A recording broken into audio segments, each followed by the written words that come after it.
Hi friends, welcome back to my channel IN electronics. Friends, ఈ వీడియోలో మనం indoor PCB చాలామంది కన్ఫ్యూజ్ అవుతుంటారు, కనెక్షన్స్ ఎక్కడ పెట్టాలి.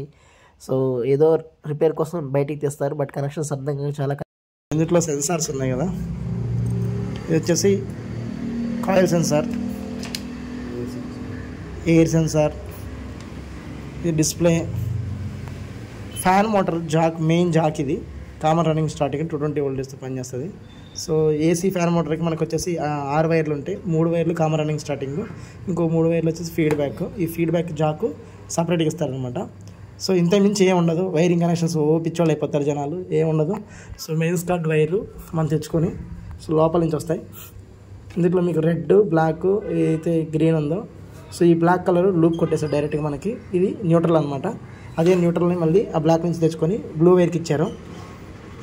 ఇక్కడ మీకు ఎన్ అని రాసి ఇచ్చాడు క్లియర్గా, ఎన్ ఛానల్ అది. సో అదేవిధంగా red colour wire direct relay ఇన్పుట్కి వస్తుంది. ఎప్పుడైనా మీరు ఏసీ రిమూవ్ చేసినప్పుడు బై మిస్టేక్గా ఇన్పుట్ తీసుకెళ్ళి అవుట్పుట్లో పెడతారు, అవుట్పుట్ తీసుకెళ్ళి ఇన్పుట్లో పెడతారు. ఏసీ ఆన్ కాదు అప్పుడు. అరే మనం వాటర్ కొట్టడం వల్ల, సర్వీస్ చేయడం వల్ల, రకరకాల ప్రాబ్లమ్స్ వల్ల పోయిందని మనం అనుకుంటాం. కాకపోతే ఏంటంటే ఇన్పుట్లోనే పెట్టాలి దాన్ని. ఏది ఇన్పుట్ అని మనకి ఎలా తెలుస్తుందండి? ఈ ఇన్పుట్ వైరు పక్కనే ఉన్న ఫ్యూజ్కి కంటిన్యూటీ వస్తుంది. అవుట్పుట్ వైర్ అనేది కంటిన్యూటీ రాదు.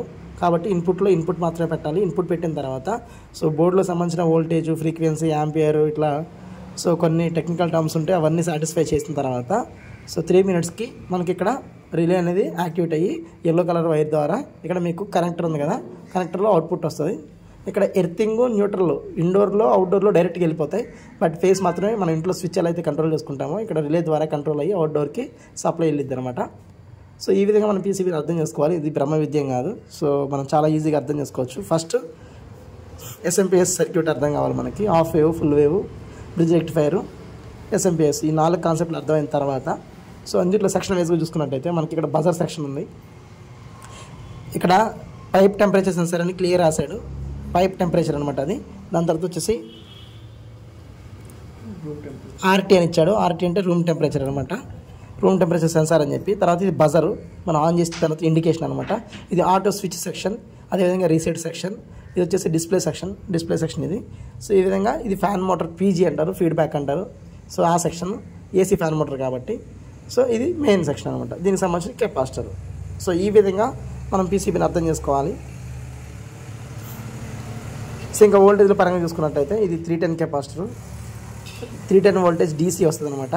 అదేవిధంగా ఎస్ఎం ట్రాన్స్ఫార్మర్ యొక్క అవుట్పుట్లో 12 వోల్ట్ కానీ 15 వోల్టేజ్ కానీ మన రిక్వైర్మెంట్ బట్టి ఈ రిలే వర్క్ అవ్వడానికి, ఇక్కడ రిలే వర్క్ అవ్వడానికి మనకి ఎంత వోల్టేజ్ కావాలో ఆ వోల్టేజ్ని ఇక్కడ తీసుకొని దీని నుంచి లూప్ తీసుకుంటారు.